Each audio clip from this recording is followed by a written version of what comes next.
You're listening to the Creative Impostor, episode 126.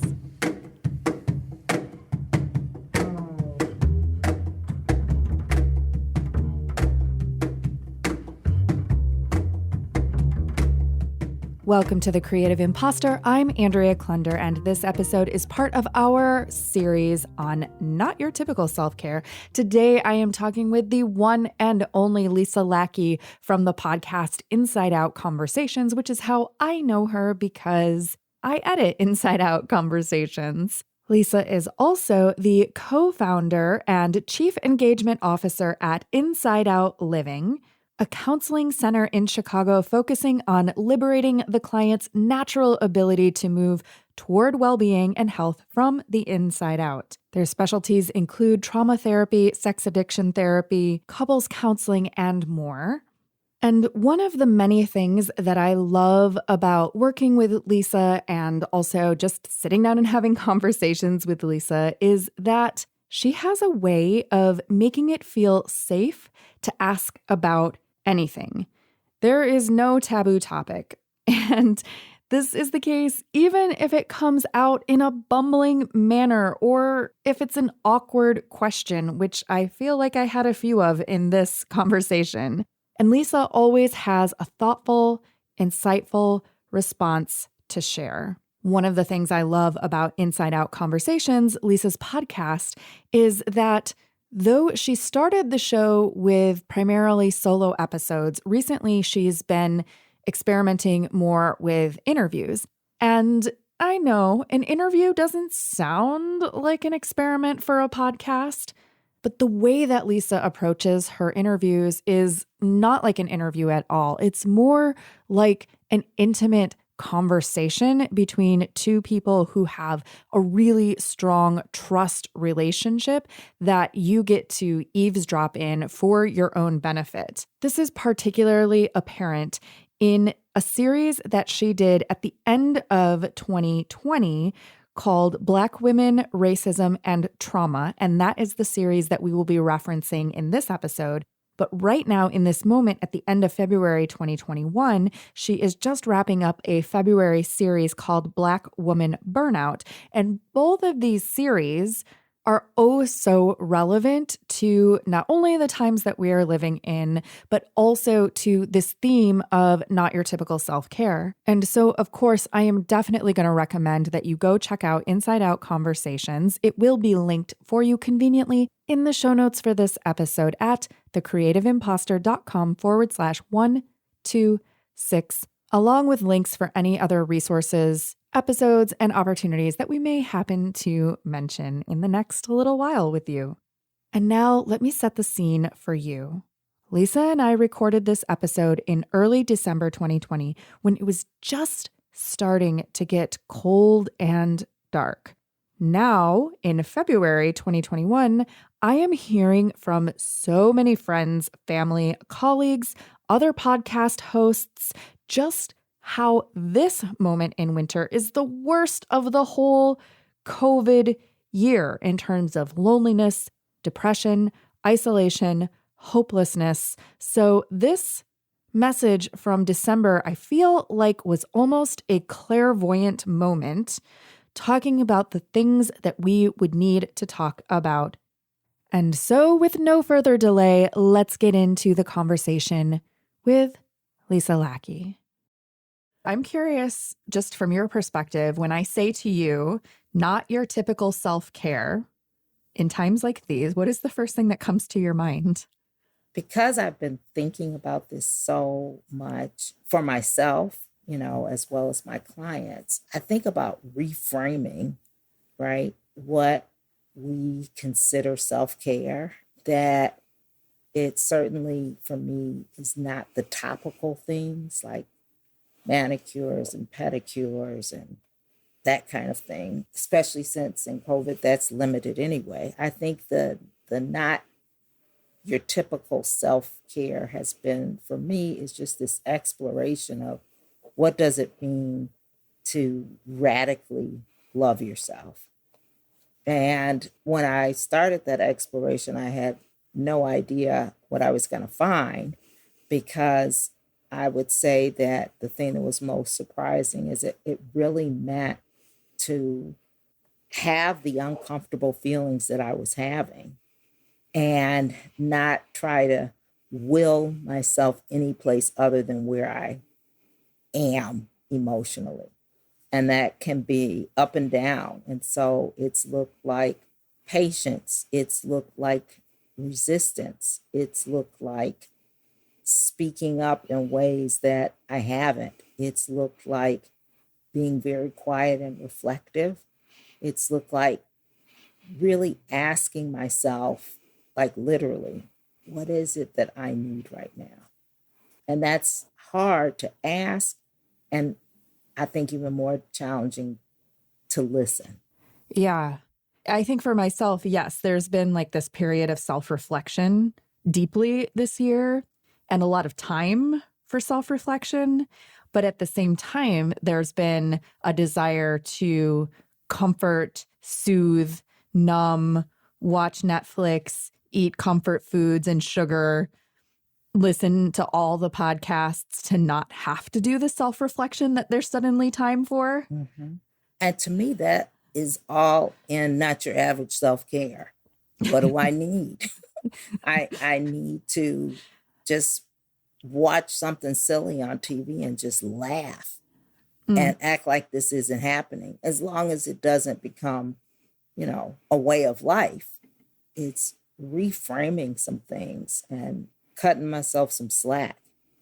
Yeah. And I think that there's a fine line that we've all been kind of exploring, especially those of us who are very self-motivated, those of us who have our own businesses, those of us who are self-employed, those of us who are creative. When I'm saying us, I'm saying probably you, me, and whoever's listening. We're probably all in that category. That there's a tendency when we do those things and we do the zone out or we do the self-soothe or we do the comfort where we feel like, uh-oh, this is going down a slippery slope. Like, this isn't what I should be doing. This isn't what I'm supposed to be doing. What if this becomes a habit? What if this is not temporary? What if I never can get off this couch again? And so when you find yourself in that space, how do you know? I mean, you just said as long as it doesn't become a way of life, how do you know when to pick yourself up and move yourself into some action? So for me, definitely depression lives with me. And so there's a limit to how much I can kind of just wander away. And so I know that I can only give myself so much of that. That, for example, even if I'm feeling exhausted by absolutely nothing except living in this time, that I can go back and take a short nap, but I can't stay in bed late because that doesn't work for me. So there's an internal system. And I think the other part is sisters, my sister friends. There's a few of us that we know each other well enough to know that if we haven't returned a text, in so much time, it's like, okay, it's an SOS and she's just not saying it, but she's saying it. And we tend to not usually be in the same place at the same time. So that also helps. Yeah. How do you describe the work that you do in your professional practice right now? The words that just came to mind is being with. And not that isn't always there in the work that I do or as much as possible. I'm much more intentional about it because, first of all, I'm looking at people on a screen and I'm imagining that all of our lives are pretty similar in that way. And so the contact, even if it's virtual, is so extraordinarily important. And so it's really slowing down a lot. It's being very, very flexible with someone may say, okay, these are the things I want to work on, but we're seeing some other things that are, So, like, let's just hang out here and see what this is like. Normalizing things more and saying, yeah, it's been really tough for me in this area. And this is some of the things I've been doing to help me. There have been times when I've called off sessions and said, I am not going to be able to show up the way that I would want to. Mm-hmm. And giving people permission to do that, just staying in touch with them between sessions at times, if that means a text or an email or even a card, being with.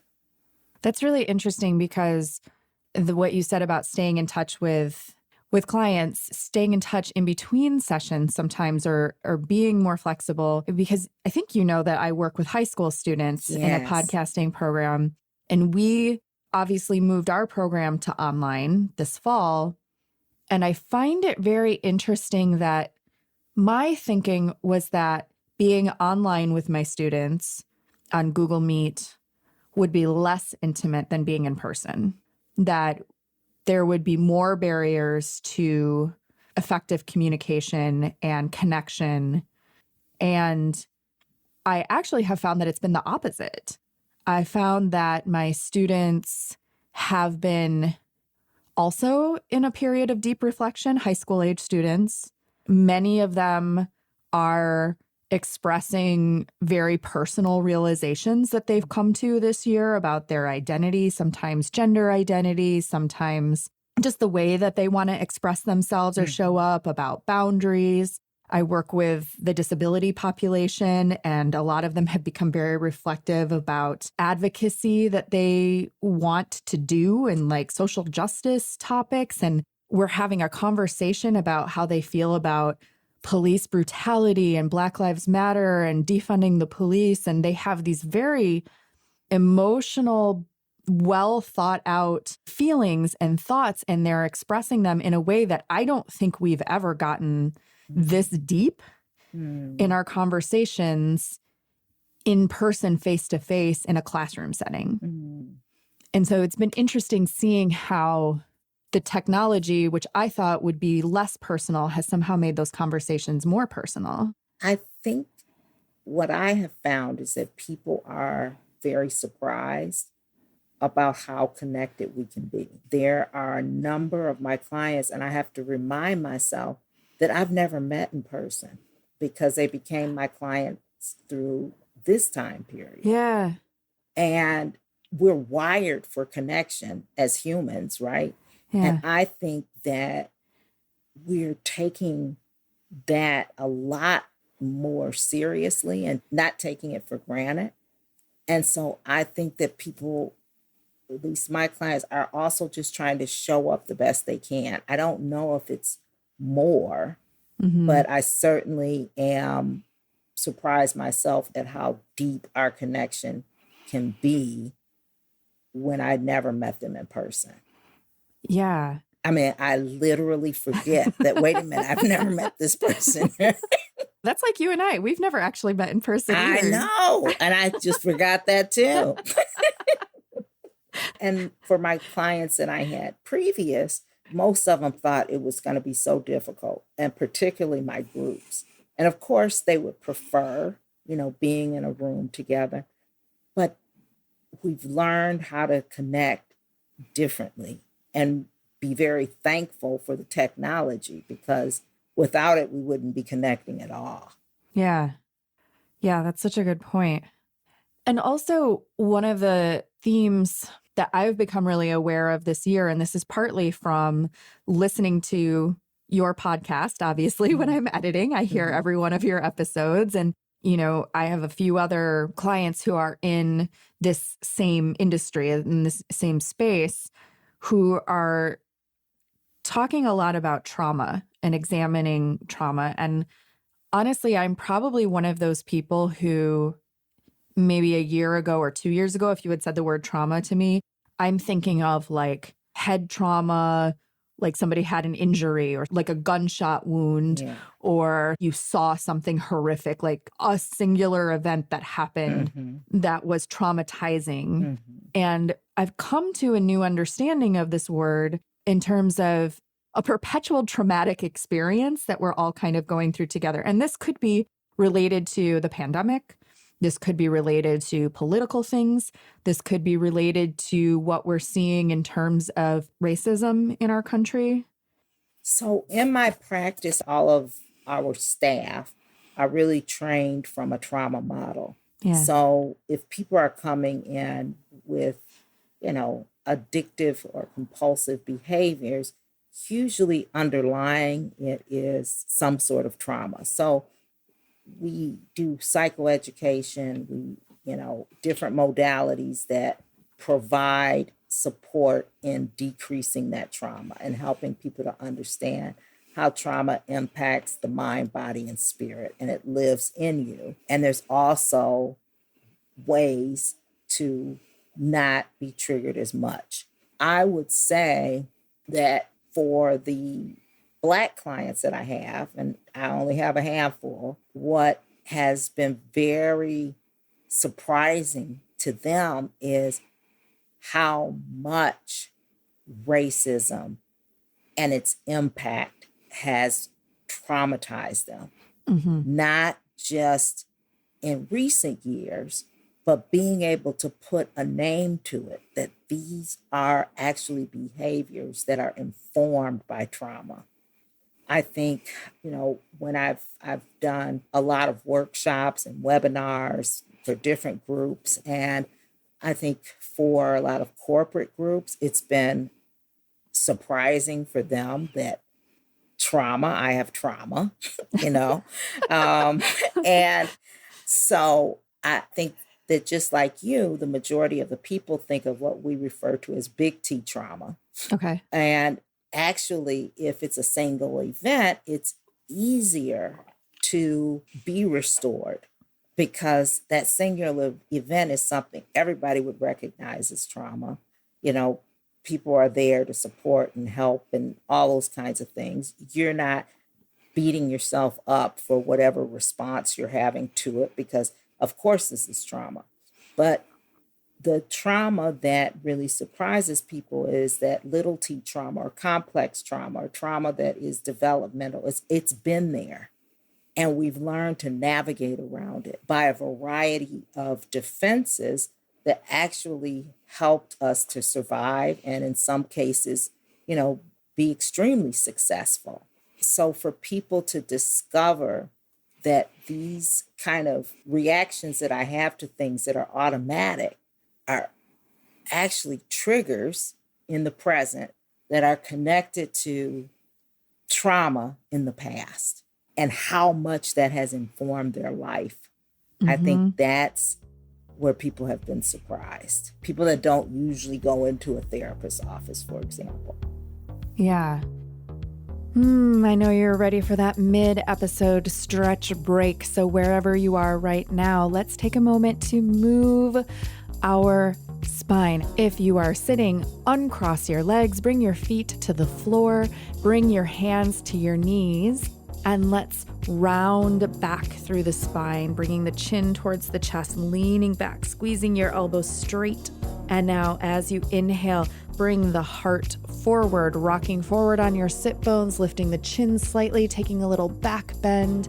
And then as you exhale again, rounding back, rocking back on your sit bones, chin towards chest. Now let's take that in a circle, coming forward, lifting the chin slightly, and then lean to your left. Now round all the way back as you exhale and lean to your right, making a big circle with your torso. Let's do that again, circling forward, left, back, and right. Now let's come forward and switch directions, going right, back, left, forward, right, back, left, forward. Inhale, reach your arms up overhead, lace your fingers together, press your palms towards the sky. As you exhale, bend to the left, side bend. Inhale through center, bend to the right, side bend. Inhale through center, exhale, twist to your left. Bring your right hand to your left knee, bring your left hand behind you, turn your chin over the back shoulder. Inhale all the way back to center, reach the arms up. Exhale, twist to the right, bring your left hand to your right knee, bring your right hand behind you, twist, chin over the back shoulder, and come back to center. Don't you feel better now that we've moved that spine? I want to take just a moment to invite you to connect with me and other amazing creative individuals in one or more of 3 different ways. Number 1, the Creative Impostor Collective on Mighty Networks is the online nexus for people who want to connect at the intersection of who we are and what we do, of identity and creativity. We host twice weekly Zoom sessions where we get to connect and share our wins and our challenges with our creative lives and work in a totally casual, comfortable, judgment-free, easygoing zone. Number 2, if you happen to be a podcaster, the brand new Podcast Envy Craft and Culture membership is now also on Mighty Networks. I am answering your biggest podcasting questions. All you have to do is post them, and I'll either reply in a quick chat or possibly even create an entire private podcast episode around your question. Membership in the premium craft and culture space is more affordable than you may think. And if you're intrigued by this option, come check it out, thecreativeimpostor.com/craft and culture. And number 3, I am so stoked to be inviting you to join me in Talking to Strangers.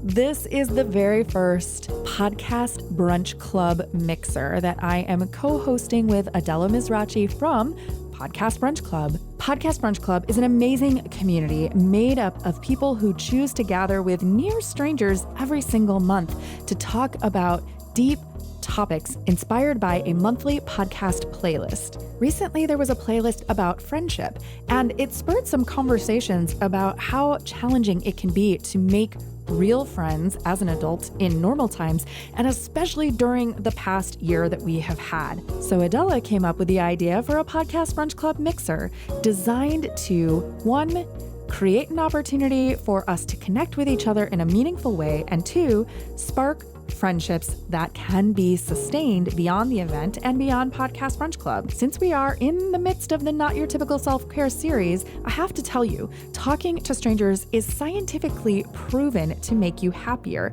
even if you don't think you'll enjoy it. And really, what do you have to lose? At worst, it might be a short, awkward interaction that could be a funny story to tell your other friends later on. Or you might actually have fun and make a few friends while you're at it. The link to register for the Podcast Brunch Club Mixer is, of course, in the show notes, along with the Creative Impostor Collective and Podcast Envy, Craft and Culture. With so many ways to get connected, I know I'm going to see you real soon. Also, one thing that I have been surprised about or surprised by in, content that I've been listening to, things that I've been reading, conversations that I've been having, is looking at the experience of people around me who are Black or Indigenous or Hispanic or just basically anyone not white, people around me, because I grew up in a fairly diverse Midwestern city. Mm-hmm.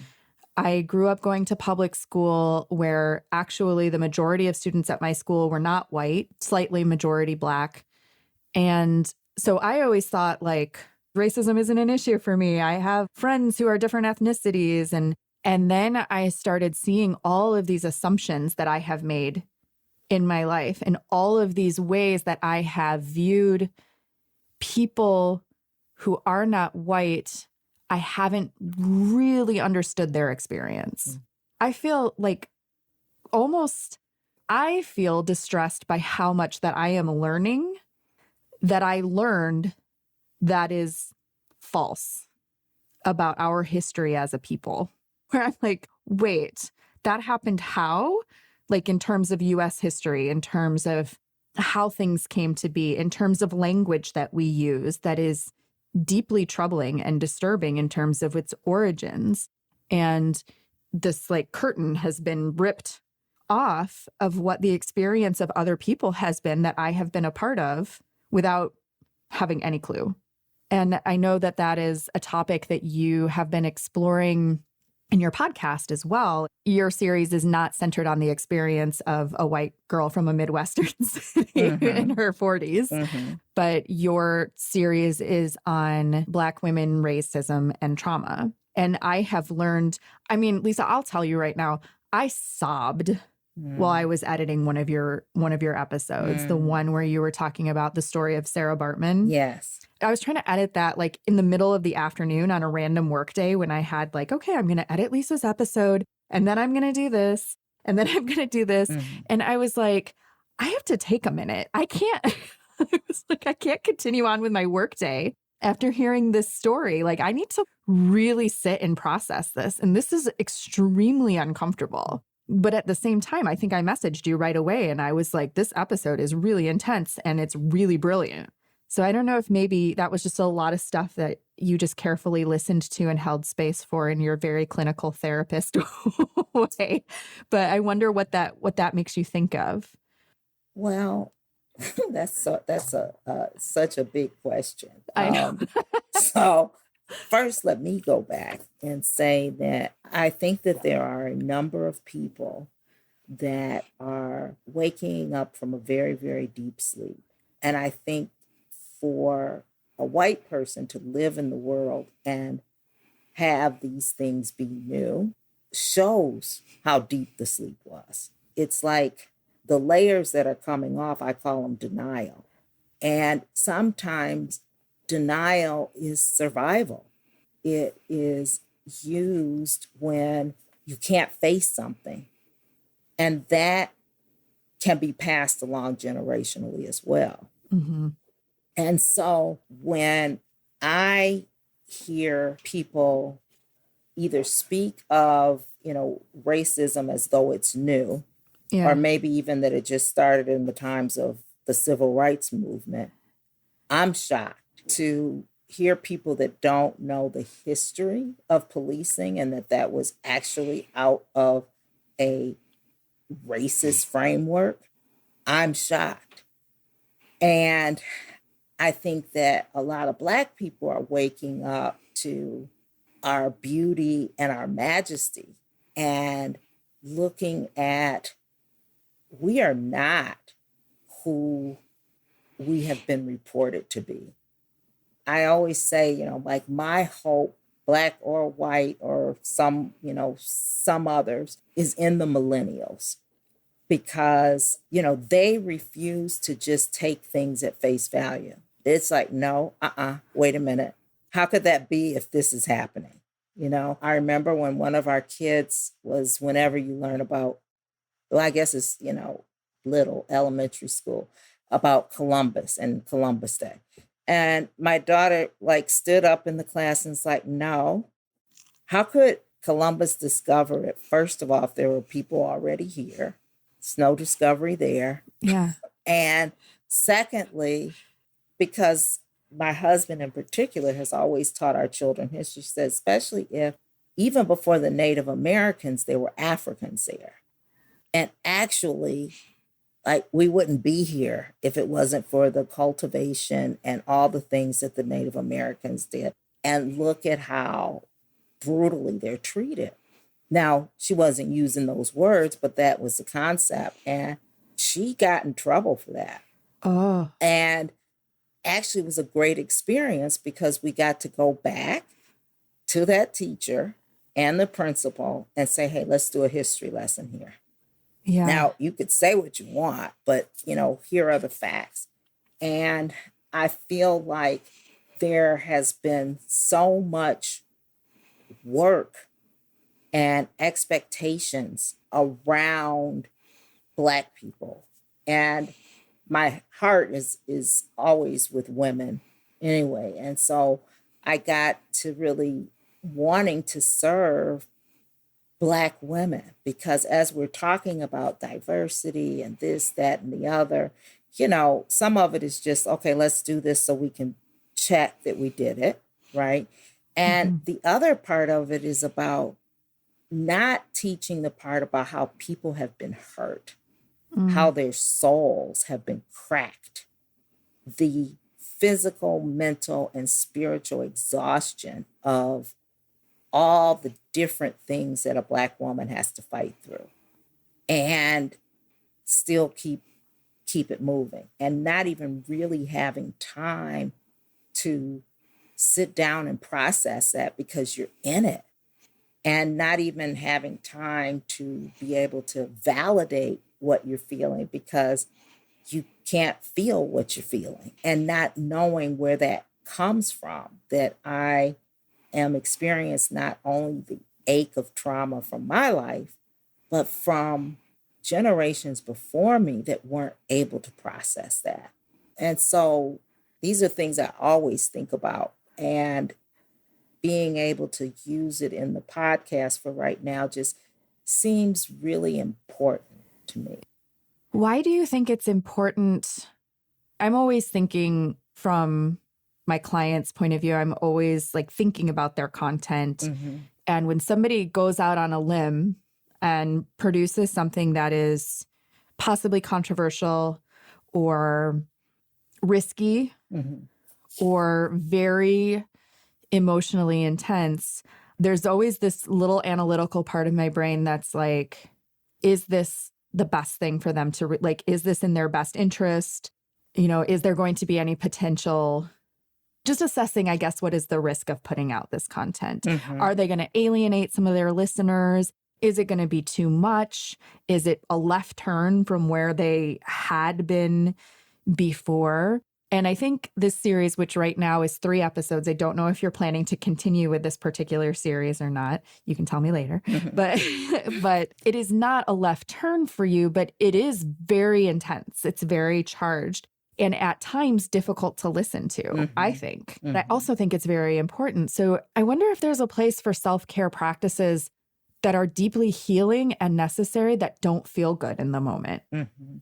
So I think that, you know, on that last podcast, when I was talking about tears, our tears, is that tears are a deep form of radical self-love in resistance to the archetype of the strong Black woman who can handle anything. I think, and, you know, this might sound crazy, but so be it, because it's been helpful to me, is just, I think it was just a few days ago. I told my husband and my daughter were here, and I said, I'm going down in the basement, and I'm going down in the basement because I'm going to be screaming and moaning and whatever else comes out, because I feel like there's stuff in my body that needs to get out, and it's grief and it's loss that I know about and probably much that I don't know about.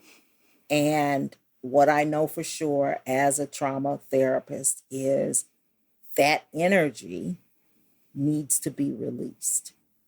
So for me, it was just allowing myself to do that and to not orchestrate how it was going to come out. I just knew that, you know, it may be loud, it may be disturbing, it may not. So I just want to give you guys a warning.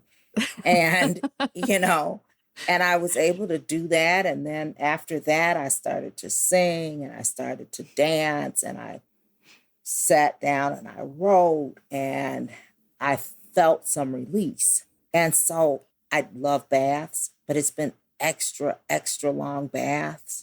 Yeah. You know, it's been saying, the resistance is saying how I feel and trying to really say what I mean what I say, and not say it with any intention of hurting anyone. Mm-hmm. If it does, I'm sorry for that, but I'm not sorry for the message. And I think age is beneficial, you know. So at 60, even though I knew, this might, because I even said to you, is it too much? Should I put it in 2 parts? And so there was a little bit of trepidation, but I'm in a kind of a no lose, you know, there's no way for me to lose. This isn't my lifetime one thing that I do, but that's been a radical change, because when my husband and I first started our business, we didn't put our faces, we didn't put pictures on the website. And we didn't do it because we were afraid that if people knew that we were Black, they would not come or would not take it as seriously. And we finally put pictures on our website after Barack Obama got into office. It was that recent? That recent. Wow. That recent, because we didn't know. Yeah. You know, and so for me to go from there to be able to talk on those subjects in the podcast is a great healing for me, to not hide my Blackness. Yeah. Yeah. And you had spoken in one of your episodes about your experience as a Black female practitioner, clinician, of being at professional events or being a speaker at a conference and being completely just overlooked, or people not bothering to learn your name, or as if you like you're not even there. And it would be one or two things. So the opposite would be some version of, oh, you're so different. Okay. Oh, no. You know, maybe not those words, but being, you know, clearly surprised. Yeah. And again, that's not everyone, but that's not new. Yeah. I've known that since I've been in the world and was conscious of it, you know? So you learn how to navigate that. And there are certainly costs to it. I wonder, this is kind of a weird question, but I've been hearing a lot in the mental health space about sort of this multifaceted problem that you had mentioned, with the majority of your clients are not people of color. The majority of your clients are white. And in general, it has been a struggle for people of color to be able to reach out and feel safe reaching out for mental health services or counseling or therapy. And there's so many reasons behind that. Also, just the fact that the majority of practitioners are white. And even as in this generation, white women, very heavily white women, and how important it is for a person of color who does want to seek out therapy to be able to have somebody that can relate to them, whether that be a therapist who is also someone of color versus a white person who has really done some work to be able to identify with that. And I wonder if there's, like, is the reverse also an issue at all for you in your practice of being able to relate to your white clients, or does it not work that way? It hasn't worked that way for me because all my life, right, I have had to learn to navigate that world. Yeah. And so often I know a lot more about secondhand, of course, not firsthand, but secondhand, what it means to be a white person, you know? And so I think that for the most part, I've never been uncomfortable. I think for the most part, my clients haven't either. And if they are, I think that we move past that pretty quickly because of the power of connection. Yeah. However, they're on a different side. You know what they're not needing the same things in the same ways that a Black person would. And I think in the midst of everything that's going on right now, it was really scary to think about. You really don't know who's who. And you really don't know what people are thinking and feeling. And so if I were going to pursue a relationship with a therapist at this time, it would be really important for them to be Black, because I would want to talk about these things with someone that I think there's some things I wouldn't have to explain. Right. That we just know.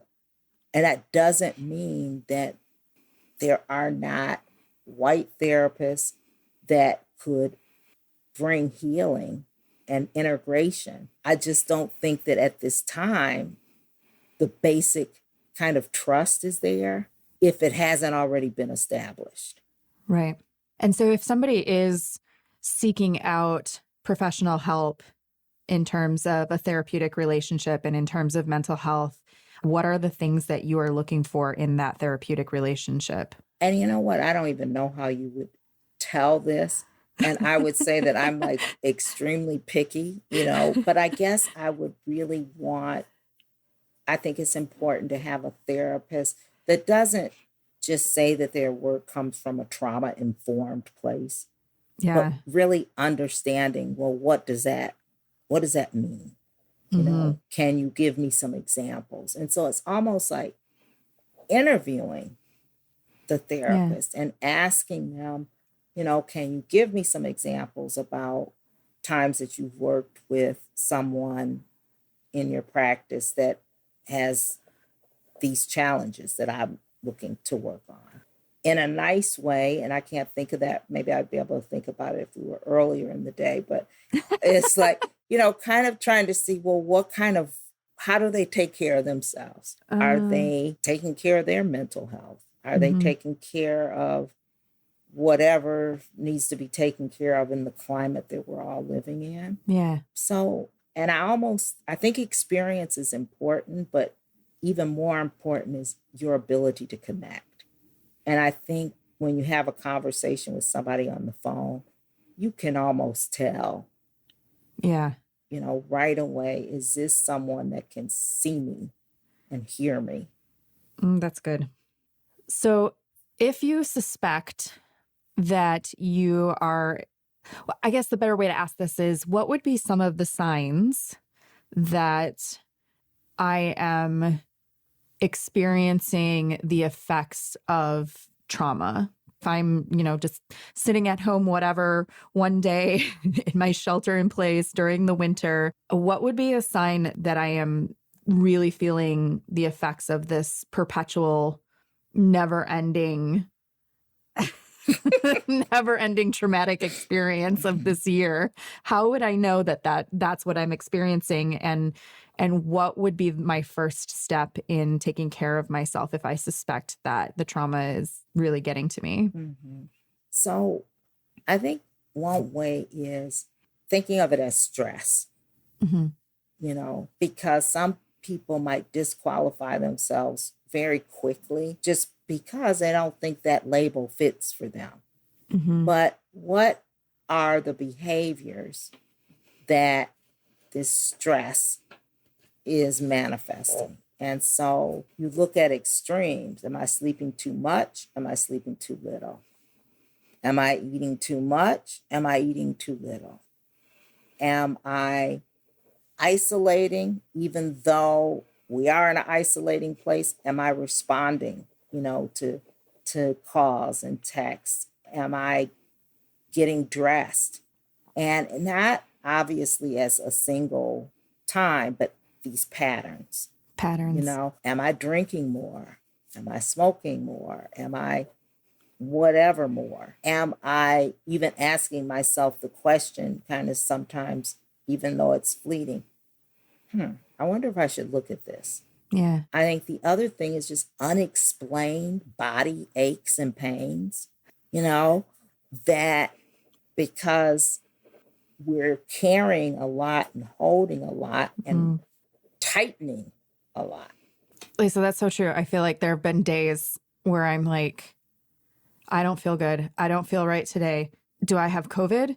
Do I have the flu? Yes. Am I just tired? Am I stressed? Yes. Yes. My brain is like going through the checklist of like, what is wrong with me? Yes. And I almost believe that if I'm going through the checklist, I'm aware. Yeah. Because if you're not aware of something, then you can't change it. You can't know what to do.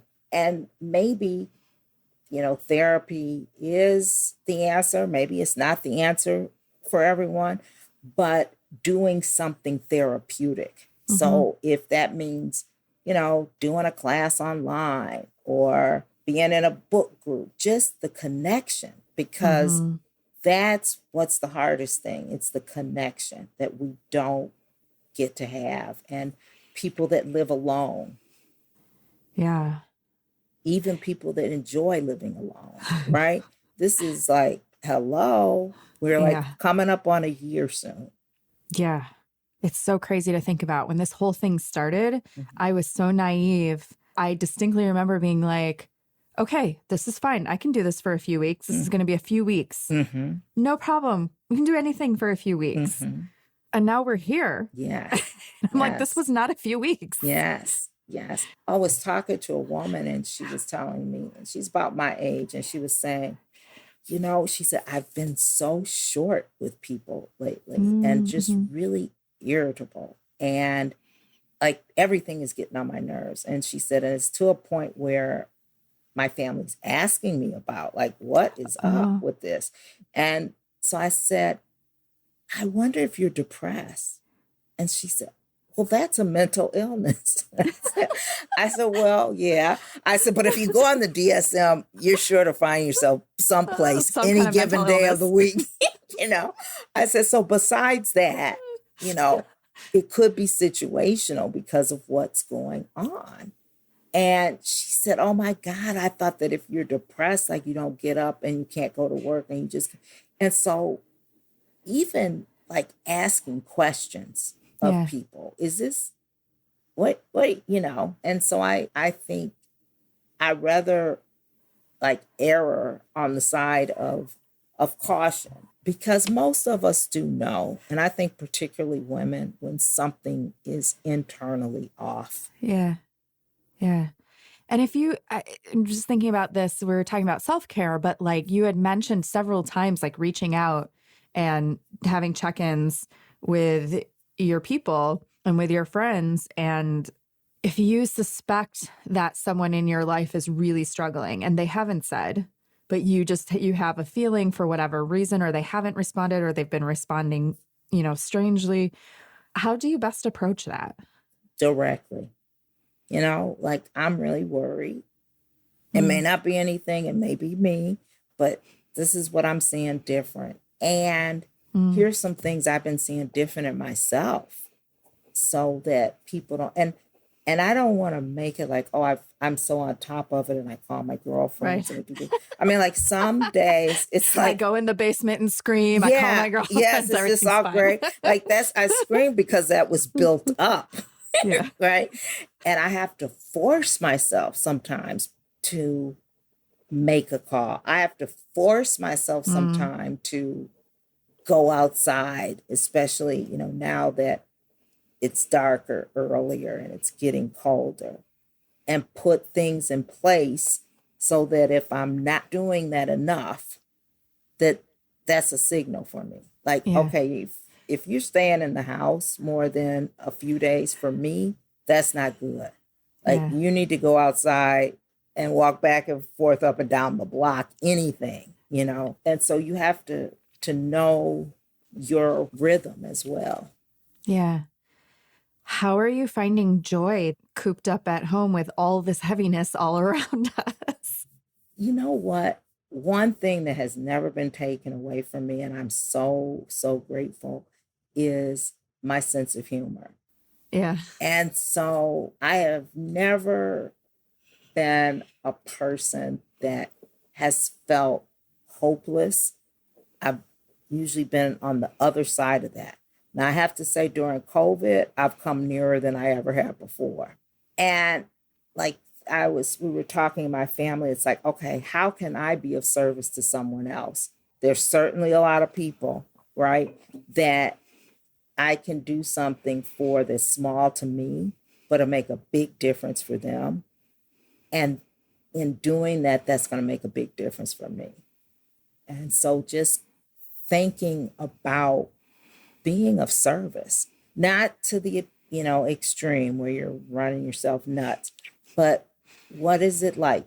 I've identified 3 different families that I know could be supported, and finding a way to do that that's meaningful and also grace-filled.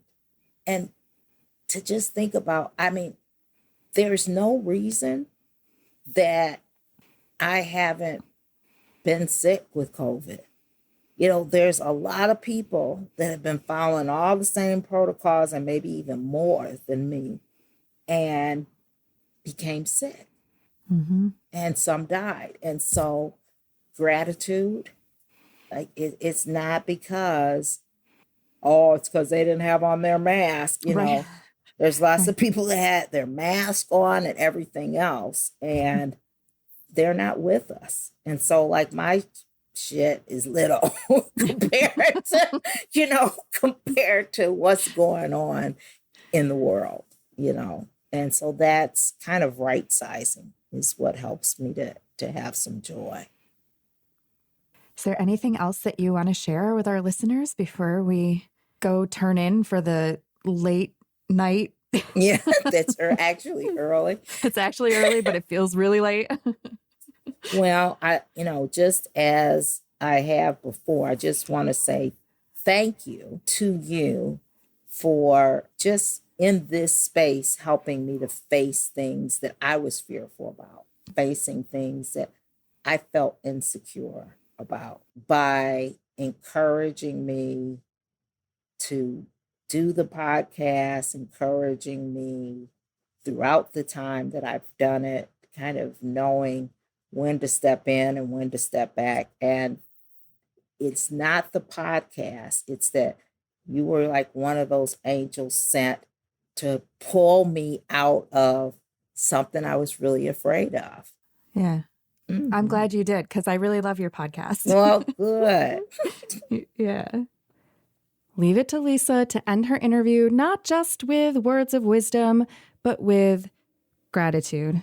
Go check out Insideout Conversations, Lisa's podcast. It will be linked for you in the show notes for this episode at thecreativeimpostor.com/126, along with links to join us in the Creative Impostor Collective, the Podcast Envy Craft and Culture membership, and Talking to Strangers, the podcast brunch club mixer that I am co-hosting with Adela Mizrachi in March 2021.